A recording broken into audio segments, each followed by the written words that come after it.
Right there in the third spot, Austin Dillon. We have not talked about him much this afternoon. He is up to the number 4 position as they work their way off turn 2.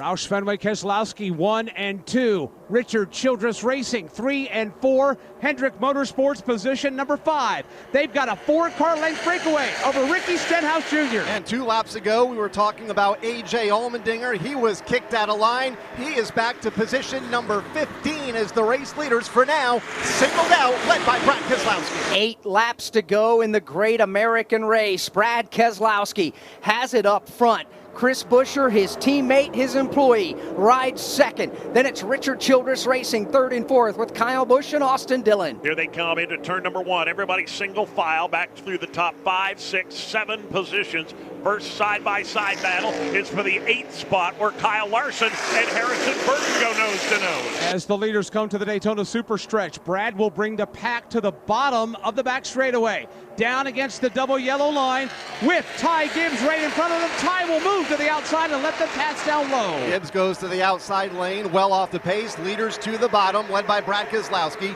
Chris Buescher, Kyle Busch, Austin Dillon, the front 4. I said you got to be in position with 10 laps to go. It's only 8 laps or 7 laps to go right now. And Richard Childress Racing, those guys got to be licking their chops right now. They're in third and fourth with another Chevrolet of William Byron behind them.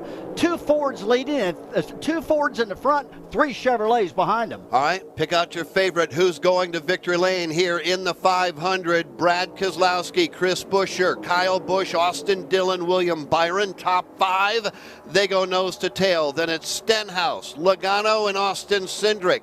Christopher Bell, Kyle Larson, top 10, and they're in 3. That's the way they run, getting down to crunch time. Nobody stepping out of line, though, right up at the bottom of the racetrack, continuing to be led by Brad Keselowski. 6 laps to go. The cards have been dealt. You know what you've got as far as the chips go. Will you go all in now? Will you save it? Will you bluff? Here they go. Nose to tail on the bottom of the racetrack. Back to turn 1. Showtime at the Apollo as they hit turn number 1. It continues to be Brad Keselowski, Chris Buescher. Buescher gives him a heck of a shove into turn number 1. Brad Keselowski right there at the front of the pack. With Kyle Busch and Austin Dillon waiting in the wings, now soon to be joined by a 6th car in Stenhouse, a 7th with Keselowski, or make that Logano, and an 8th with Cindric. We're about to tighten up even more. Austin Cindric, last car in this lead group, all still single file, all led by Brad Keselowski. Car length in hand and drafting help from his teammate Chris Buescher. Brad Keselowski's won a lot of big races in his career. He's never won the Daytona 500. He's got his teammate right behind. 2 Ford Mustangs leading over 4 Chevrolet Camaros. Brad Keselowski was in the media center yesterday, told reporters, there aren't many things left on my to-do list. The Daytona 500 is job 1. He's close, but he's not there yet. That Ford Mustang's going to get awfully wide coming up. Brad Keselowski leads. Buescher second. Now it is back to a 5-car breakaway as right now Buescher will pull them out even further in 3. Ricky Stenhouse Jr. and Joey Logano losing a little bit of ground, but they gain that ground back. They built a run into turn number 3. Stenhouse trying to make a move on Byron for 5th. He gave a look to the outside of William Byron. Nothing there. Came back to the bottom. Nothing there. They tuck back in line and ride single file again. 4 laps to go in the Daytona 500. Here they come into turn number 1. Everybody holding the cards close to the vest. Nobody ready to make their final play just yet. That 8 or 9 card draft trying to pick up a couple of more. Kyle Larson and Daniel Suarez closing in. Here comes the move. Kyle Busch will jump to the outside of the racetrack. He's going to have help. He's got 2 other Chevys behind him. Buescher loses contact with Keselowski.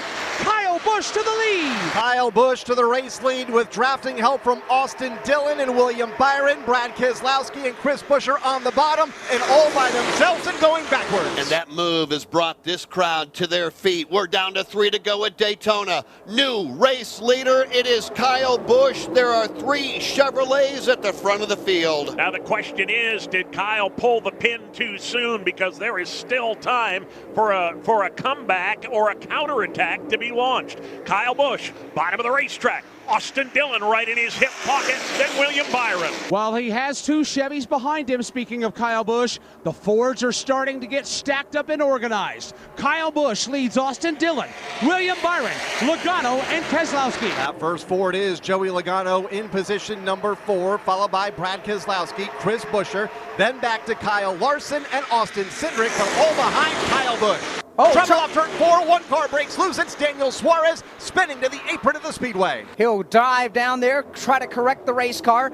Caution is out with 2 laps to go. We're headed to overtime in the Great American Race. Daniel Suarez with a spin off turn number 4. He was running in the lead draft. Back into that race car, kick sideways. He's come to a rest in the grass at the entrance to pit road. Well, that's the last thing that Kyle Busch wanted to hear in his ear. Derek Nealon, the spotter, on the roof, coming over the radio, going, Kyle, caution, it's behind you. He was on his way, Rusty Wallace. Man. I tell you what, Jeff, that's not the one thing that Kyle Busch wanted to hear, because I kept looking at those guys going, you know what? I think they can pull it off. They got enough Chevrolets stacked up. And Kyle had his teammate, Austin Dillon, right on his bumper. Hey, it's not over. They can re-rack and get after it again. But I'm telling you what, if they make it back without another caution, that's going to be surprising to me. Remember we talked about the choose rule and how big it could be? It's going to be very big. We'll talk about that when we come back. Headed to overtime.